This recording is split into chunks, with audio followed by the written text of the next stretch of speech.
back in my day, back when Game Boy Advance was the newest thing, I asked my lovely little grandma, who was a bitch, can you get me some gift shit for my birthday? And she's like, oh my god, sure, I'm gonna look on eBay and get you some shit after making you these brownies. And I was like, can I please have Harry Potter and the Chamber of Secrets? Don't do Game Boy Color, do Game Boy Advance. Game Boy Advance is newer. And she was like, okay. I was like, please do not do the Game Boy Color version, specifically do Game Boy Advance version. Thank God she fucked up, because years later I find out the Game Boy Advance version is an actual piece of crap, but she got me the Game Boy Color version, which is a billion times better. And this is what we're going to talk about today. My childhood. Nostalgia. Unique experience. Alright everybody, ready for a ride for your lives.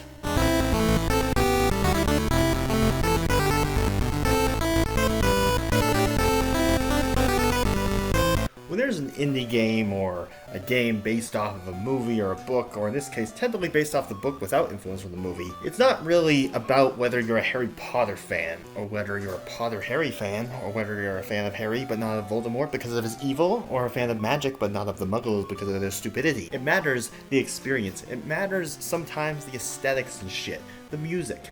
When you think Harry, you don't normally think hairy, creepy spiders. But creepiness is what this is. In fact, technically, this is one of those sequels, one of the great sequels, of a creepy little Game Boy Color game that's fucking weird. And it builds on some things, it adds some things, and it takes away some things too. But overall, I find that Chamber of Secrets Game Boy Color is a great game full of colorful goodness. It's pretty brilliant, and let me tell you this. Harry Potter is an RPG in this game. Yes, the first 3 Harry Potter games on handheld are RPGs. 2 Game Boy Color ones, and the Prisoner of Azkaban of Game Boy Advance. Level up kind of thing. You got 3 different characters, Harry, Ron, Hermione, and there you go. You're all set to go. Now let me first tell you, this game was made in the late Game Boy Color days.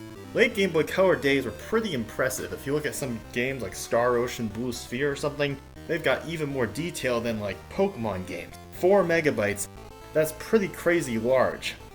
I even once tried doing this little trick where you're able to transfer the saves using a flash card to your computer with this little homebrew program that takes advantage of something that loads at the title screen of most Game Boy and Game Boy Color games.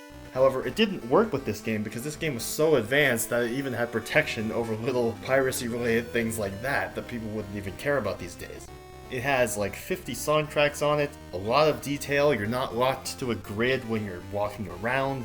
It's pretty brilliant. At least animals get to walk around! Certainly a lot more than what you would expect for a game based off of a franchise, but what can I say, the developers had already made a first, they built on it even more, they had their own style to it, and it worked really well, and overall is a really big game.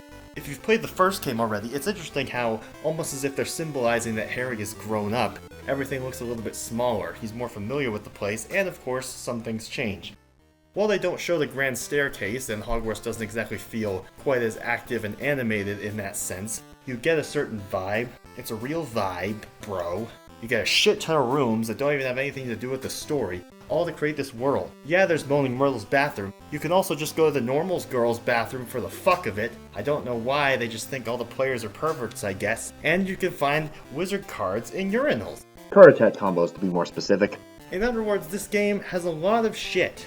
You even have to beat the game at least twice in order to collect every wizard card because of choices in decks. Technically, the Sorcerer's Stone, the original game, had 4 decks, but hey, 2 is all you need. It takes 2 to tango, as they say. Also, as someone who's played Sorcerer's Stone a little, the 4 decks thing just makes everything fucking completely confusing.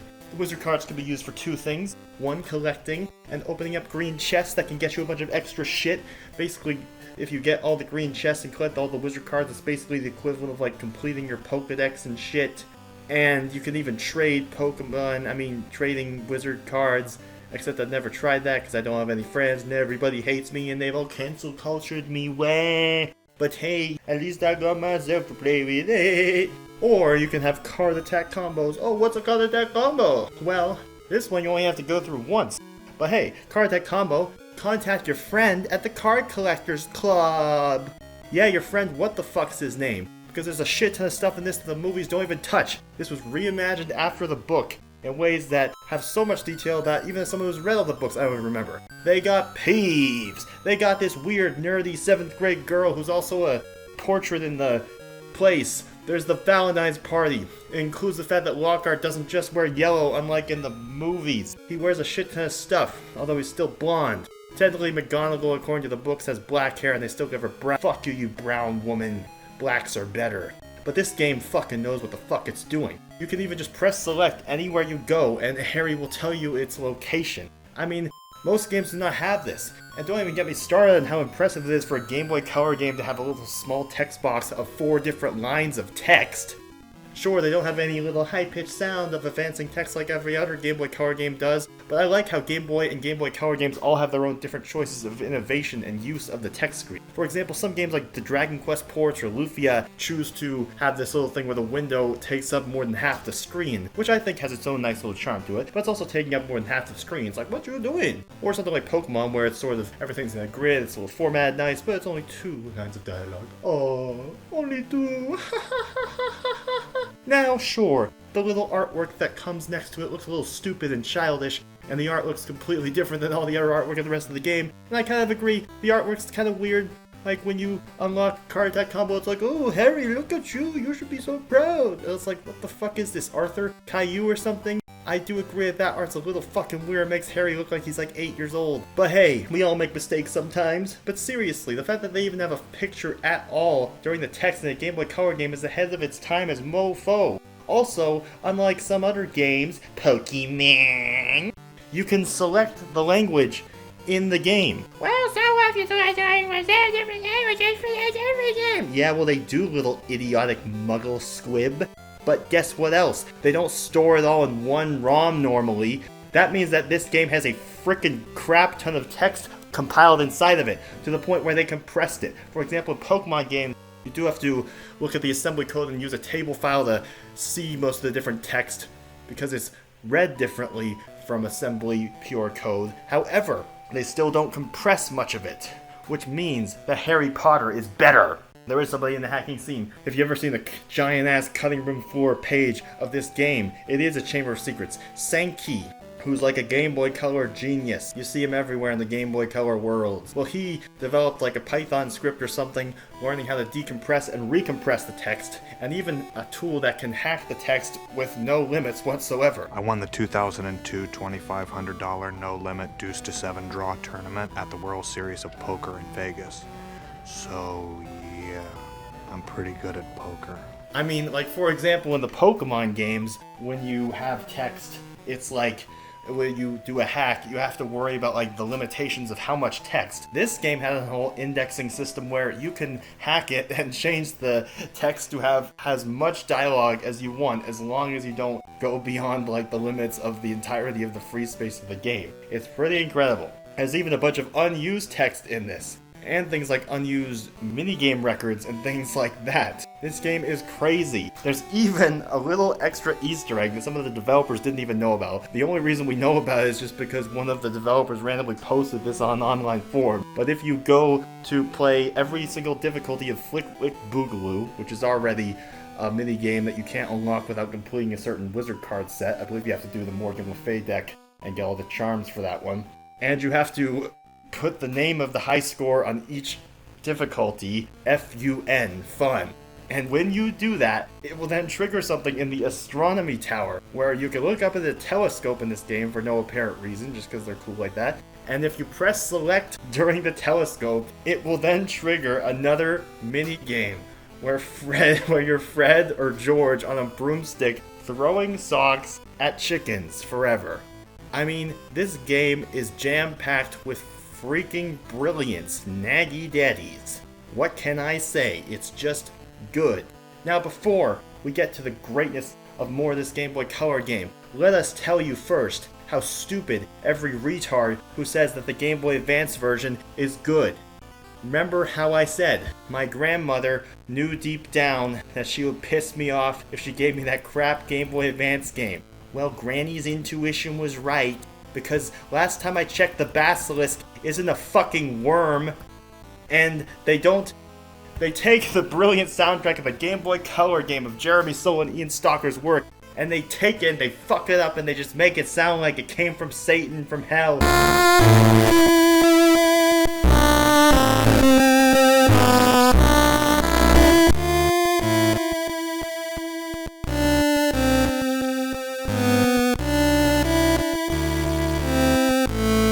Why would you place the Nocturnally theme here? What? That doesn't make any sense. This is stupid. This is stupid. This is stupid. This is like the Yu-Gi-Oh! Hakusho GBA game, except worse or something. And same with the Sorcerer's Stone Game Boy Advance game. That game is a piece of fucking crap. So you must ask yourself, why did they make it suck dick? Well, they already put so much work in the Game Boy Color version, they probably didn't give a fuck about the Game Boy Advance version. But yes, let's talk about the soundtrack here. There's like 50 songs in this bloody game. Some of them come from Jeremy Soule, the PC man, the big man. Personally, I think he's overrated, and I think that boss battle theme is also overrated. But there was also an indie composer who was first known of in the business when he had this game that did not end up being completed called Mythry. It has some source files of Game Boy Color and Game Boy Advance. Turns out this smart little fellow even developed his own program to make development for music on Game Boy Color games easier. Because developing sound and music on Game Boy and Game Boy Color games is a pain in the anus. So he actually made his own program that made that easier, as well as has developed music for many indie games such as future Harry Potter games, Herbs, The Sims, and other stuff. He's also the creator of Soulcaster, Escapegoat. Escapegoat 2 is a really good platformer, and that's the way it goes. You see, Ian Stalker, he's even making another music tracker as it happened. But anyways, unfortunately there is not some sort of list of how exactly he's supposed to be credited and where Jeremy Soule is supposed to be credited. However, the thing is, some of them are even cases where Ian Stalker turned the music to 8-bit and partially remixed them, kind of like the boss battle theme. So it's a little confusing, confuzzling. But hey, it's better than the Sorcerer's Stone Game Boy Color where it's just 3 people credited for sound and you don't even know if any of them did the music in the first place. But when it comes to sound in this game, Jesus Christ, there are hoot hoot sounds that sound actually like hoot hoot. There are door sounds that actually sound like the door.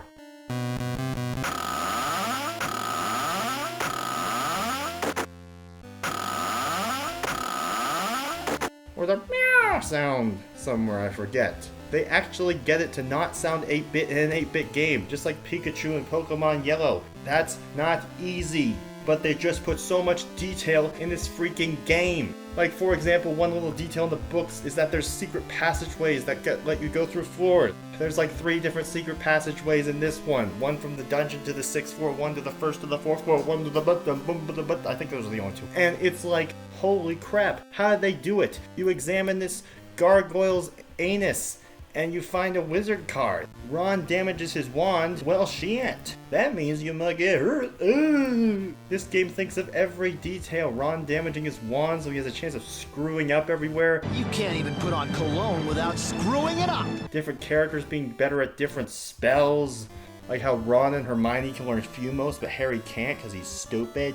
I think when it comes to the style of this game, one thing that immediately sort of has the energy to it is the overworld sprites. As you can see, they're very small, but I feel like, especially in a Game Boy Color game, sometimes less detail, just enough to sort of get you imagining it on your own, is what really works. For example, I like how in the Sorcerer's Stone Game Boy Color, which mostly has the same graphical style, you see, say, Norbert the dragon being born. Something about it just looks very realistic. They put a lot of detail in these little 8-bit animations. It's a Game Boy Color game where even during the battles everyone is animating. Again, very ahead of its time. It almost looks kind of like Deltarune or something. Maybe Deltarune ripped this off.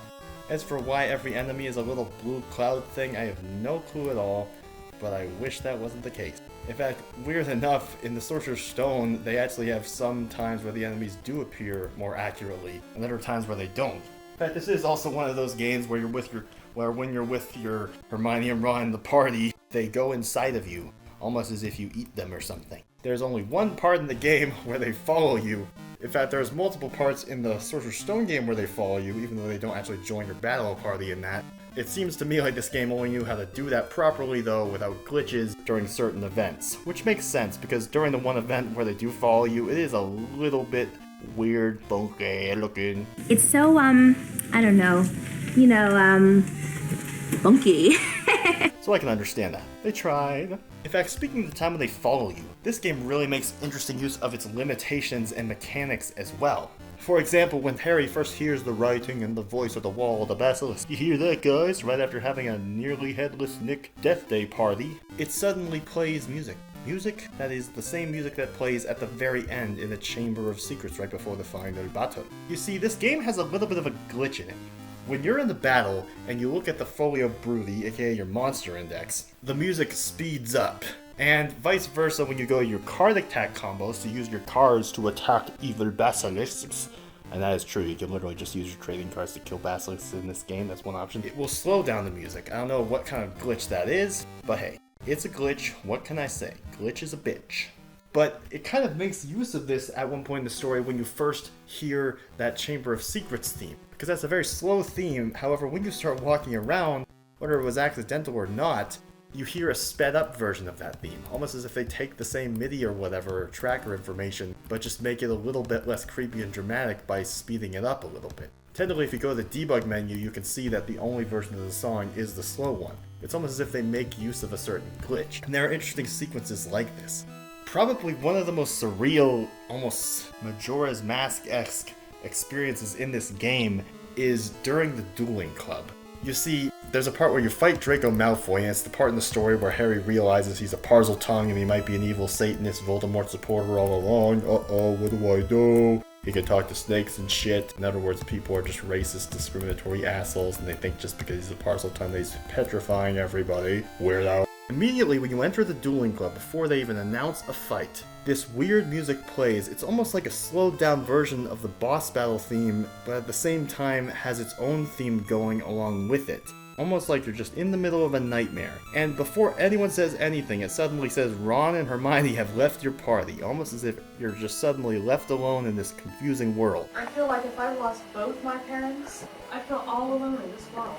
The game at this point doesn't even care whether you win or lose this battle against Draco. The cutscenes are no different. Another interesting detail about this battle is that most of your spells are ineffective against Draco, except Flipendo, which is normally your weakest spell, is super effective against him. It's almost as if the game is sort of playing with opposite. In fact, another interesting detail that I think this may have been referencing is the fact that in the Sorcerer's Stone Game Boy Color, during the last boss, I believe it's either Voldemort or it's the first stage of Quirrell that's also weak to Flipendo. It almost makes me think that this was making some sort of correlation with Voldemort, or some correlation with evil. And the last boss in the first game is also very creepy. But everything just seems sort of off. The music, which has sort of like a mixture between echoey kind of reversed melodies mixed with normal melodies, almost like those Beatles songs with creepy reverse messages in them. And everything is just kind of weird.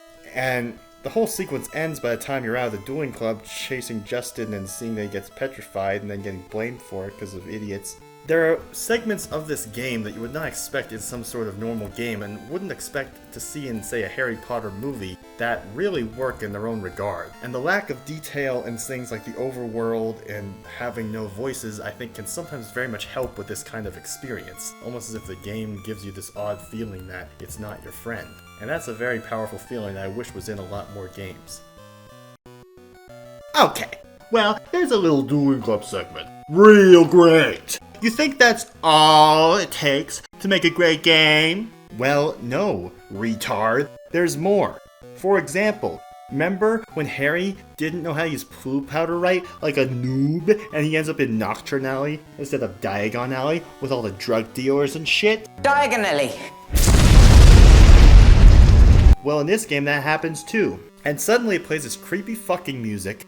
You're in a place, all the NPCs don't sell shit to you, and let me tell you, it's not the largest map. But again, this is a brilliant sequence. Besides the fact that there's a glitch at this part where if you press start and then you unpress start, then the NPCs will reset their walking. That's the only thing I don't like about it. Doesn't matter. You see, this game intentionally takes you into a place where the enemies are too strong for where you probably are at the time. It plays different, very urgent, scary music when you get into a battle, All the NPCs say you're not welcome here as it plays this slow theme, and you're basically treated like you just have to leave yourself for dead. Technically what you're meant to do is go to the bottom left of the screen and you can find your way to Diagon Alley, but even if you die, you just automatically go back there anyway because the game doesn't expect you to be able to do well here. The fact that you're suddenly, again, in a place where it isn't only scary for Harry, but is scary for the player given how unfairly the player is suddenly being treated, is a really brilliant idea.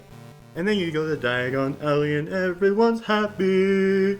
There's even a theme just for the Gringotts lobby in this game. Not just for the bank when you're inside, but there's even a theme that was composed just for the lobby. I mean, this game has so much music in it, it's cray-cray. Also, Grip Hook is a dick, even in this game. This game also has a lot of different side quests. For example, let's just spoil you. If you get this card from the Card Collectors Club guy in Diagon Alley, and you also get the Chudley Cannon's jersey. Actually, no, I'm not sure if the Chudley Cannon's jersey has anything to do with it. But, like, you get this misprint card of Gwendolyn the Weirdo. Then when you make it to Hogwarts, Gwendolyn the Weird on the 6th floor said, "Hey, that's weird. That's my card." That's my car. What did you— That's my car! And you say, "No, no." No, you say, "Yes, yes." And then Gwendolyn gives you something back in return. And then you basically enter this whole trading thing that, if you don't use a guide, you probably wouldn't realize you can practically do it as soon as you first get to Hogwarts. But it's this cool little trading thing where I think it goes from like Gwendolyn the Weird to Hagrid to Filch to a couple different people to the music club, and eventually you end up being led to Professor Binns, the ghost history of magic teacher, and as a gift for you giving him something that helps his sleepy black ass wake up, he gives you a dragon skin cloak, which is one of the best equipments in the game. Technically there's one other way to get the dragon skin cloak, which is in one of the green chests later, but that's hard as fuck to get. There's also a quest where you can learn Scourge and Petrificus Totalis. In fact, in both the Dragon Skin quest as well as the Scourge quest are actually the only two ways in the game where you can actually meet Filch. Remember that deleted scene in Chamber of Secrets where he's got like the quick squell shit? Well, Harry should have also asked him to teach Scourge right there for free, because that's what he does as a gift. Also, if you come back again, he'll give you like a free equipment thing too. Just saying. Now, even though there are some brilliant details and sequences in this game, there's still also some funny little cheap things.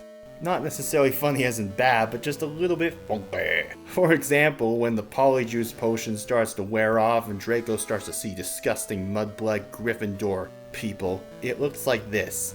Okay, that's a little bit of a weird way to transform back, but okay. But overall, the animations are very realistic. Another funny part of the game is when you fight Aragog. Aragog is the third last boss, and he's intimidatingly difficult technically. He always does 80 damage, he can paralyze you, I think he can poison you. He's like fucking impossible the first time you fight him, although for the record he becomes easier the more you play the game. But hey, you didn't hear that from me. Technically Aragog is just two little pincer things, that's it. And then they run away when you beat him, and then it's like a spider with a bloody nose or something without the blood, like a skeleton or some shit. So yeah, there's some silly moments, but I get it. I would rather them put detail into Aragog in the background to make him have shading and real scary shit, and just have the part that would move, in comparison to making just one sprite of Aragog that probably wouldn't have looked as good.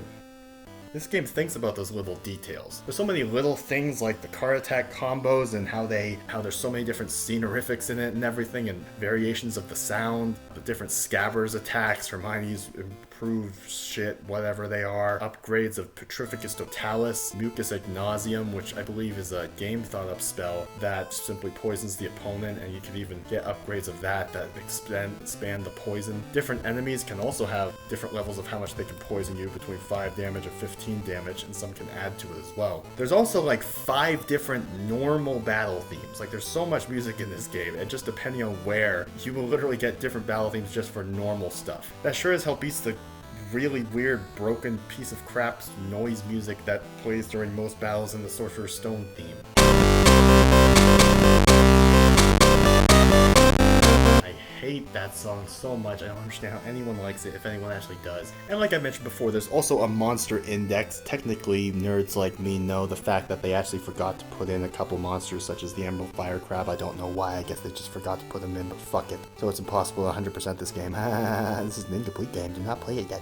You can use Informus, which Ron's daddy, his big boy daddy, teaches you that spell for free. Informus is a good element of just constantly learning and growing and learning about shit in the game. Besides the fact that holy shit, the sound it plays when you use Informus is the most annoying fucking sound in the fucking world and it fucks with the music and everything, Jesus Christ. But you know something, I like how the soundtrack overall just uses 3 channels of sound instead of 4, which is the max possible with Game Boy Color. Because some games like Pokemon did use 4, and that meant that during almost every battle you would hear the music being lost during just about every single battle sound effect. So at least in this case, you only endure that torture with Informus, that annoying fucking high-pitched noise from hell. The only other annoying noise in this game is floors 4 to 7, where you get this high-pitched little bitch high version of the Hogwarts thing.